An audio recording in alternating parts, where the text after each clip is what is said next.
first presenter is Dr. Aditya Anand. He is MBBS from JSS Medical College, Mysore, then post-graduation from RIO Minto Hospital, Bangalore, and then DNB student, at present DNB students at Arvind Eye Hospital, Pondicherry. Presented papers, poster at state level and national level conferences. Key speaker of artificial intelligence in IMA in 84th IMA conference, Medicon in Bangalore. Just start Dr. Aditya Anand. His topic will be as an introduction to artificial intelligence. Hello. Uh, Good morning, all of you. Uh, I will be presenting on the basic introduction of artificial intelligence.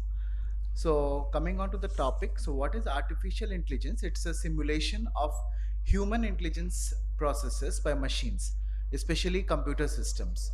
So, basically, these processes include learning, reasoning, and self correction. So, how does the learning is the acquisition of information and rules for using the information, and reasoning is using rules to reach the approximate or definite conclusions, and self correction is the self validation. So these are the processes which is included. So basically artificial intelligence, people think that is it a hype or reality. Basically it is showing a greater growing interests for from all the organizations. So every industry wants intelligence, so whether it's medical or any other sector. So organizations engaged with NVIDIA or deep learning, so these are gradually increasing year by year. So the big players in this are this Amazon, Facebook, Google, IBM. So everything is getting ahead on this technology.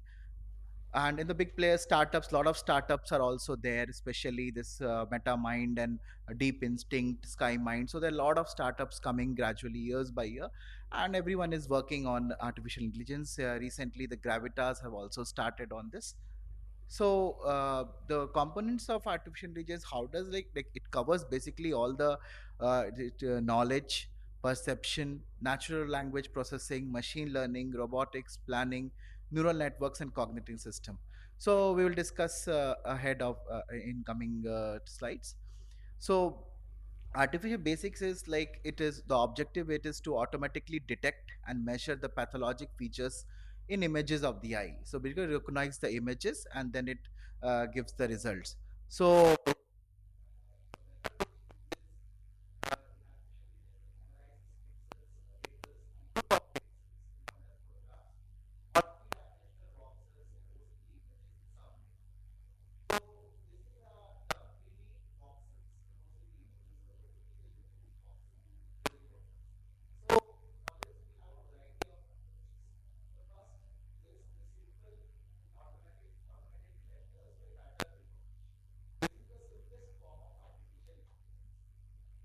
So here programmers give the software mathematical descriptors of the features to detect, and a rule-based algorithm for searching these patterns on incoming images. That is called as a pattern recognition. So these things which it recognizes correctly, it is called as positive hits. So positive hits are combined to produce a diagnostic indicator. Second is the basic machine learning. In this approach, the algorithm is given some basic rules about what disease features look like, along with a training set of images from affected and unaffected eye. So the algorithms examine the images to learn about the differences. So that is the basic for which the machine learns in that. Second is the advanced machine learning. So this type of machine learning consists of one or two interconnected layers of small computing units called neurons, which mimic the multi-layered structure of the visual cortex.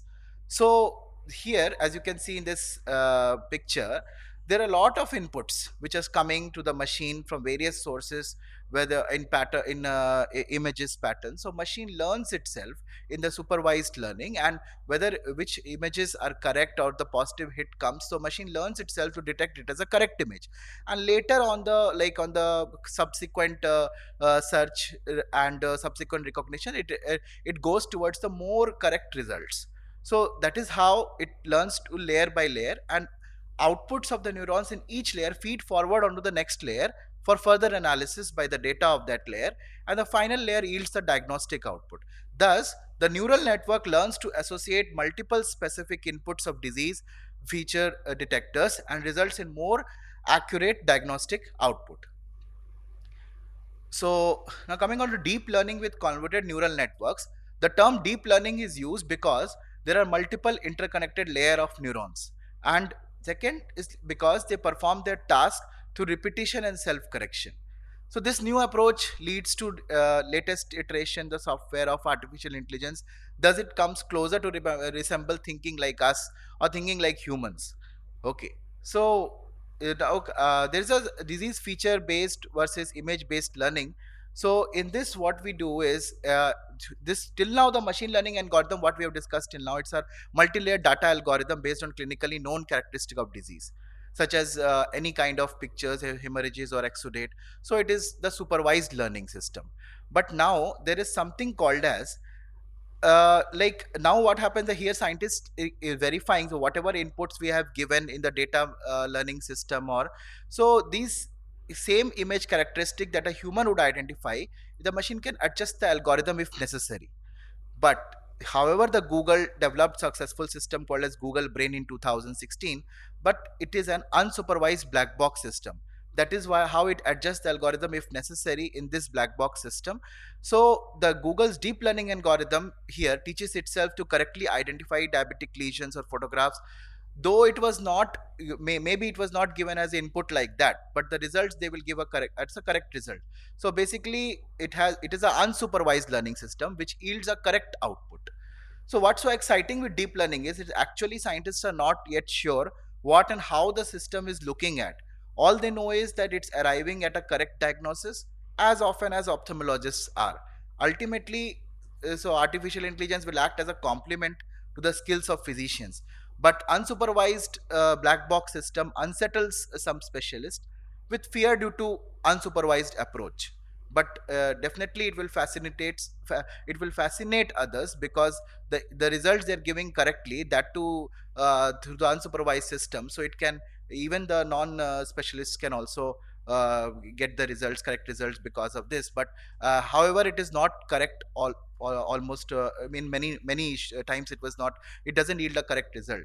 So now this is a lesion, it's a graphical representation how does a lesion based disease detection and a black box disease detection gives its result. So lesion based disease detection, as I already discussed, is a supervised learning system. So images are given yield and everything, and then it detects the lesion, and then like lot of data inputs are recorded, and ultimately it recognizes the disease. But in black box this is unsupervised. So this is the technology of Google Brain which they have developed. And but you can still see that without any any data inputs, and that like it is giving a correct result. Okay. So coming on next, artificial intelligence is used for like what I mean, in many subspecialties it is coming into play. So starting with this retina. So in the cases of ARMD, ROP, diabetic macular edema, diabetic retinopathy, all these cases, the artificial intelligence is going to play a major role. And these things will be discussed with with my next speakers. They will discuss these things in details, as well as it is a detection of diabetic retinopathy that AI is getting a huge role to detect the correct diagnosis. And as you know, this IDX DR device from IDX LLC was the first artificial intelligence in ophthalmology. So it was approved in April 2018. So this is basically it is for the diabetic detection, all these things. And these things all will be discussed in details with my consequence speakers, as well as ROP, ARMD, as I already told, corneal topography, even in IOL power selection, and glaucoma. All those things are artificial intelligence is having a huge play. And this even now artificial intelligence algorithm, it can detect prior disease, heart disease, by looking at your eyes, by analyzing the patient's fundus and how it does so we will learn consequently. And and even with the same accuracy as the current leading methods, it gives the results. So the limitations here is, though the limitations will be discussed in detail, I'll just give a brief out. The thing is that the quality matters here, the quality of the images, the problems with the image quality, the black box dilemma. Sometimes this black box dilemma will give the wrong answers. So these things are the current limitations of artificial intelligence. That there's and the major problem of false negatives also comes, because sometimes that there is something called as it alters the image process, which is known as adversarialization. So in this, what happens is, like, the algorithm, which is, even if it is given correctly, so the in some inputs get changed and the results differ. So these things can happen. So now finally, coming on to conclusion, so what I find here is artificial intelligence is definitely a huge role in research for hypothesis generation, discovery, but definitely it's an augmentation, not a replacement of specialists. So final decisions and management will depend on specialists. Automated systems can and should complement what physicians do. Machines can only help the doctor make a better diagnosis, but they are not good at making the medical decisions afterward. So basically, the everything rests on the doctors itself. And current Indian scenario, Arvind, LV, all these institutes and AIM, central institutes and all, these institutes are using this technology into play. And whatever be the pros and cons of AI, it is going to play a big role and will fuel a medical revolution in next 10 years by enabling far more efficient drug discovery, diagnosis, and research. Thank you.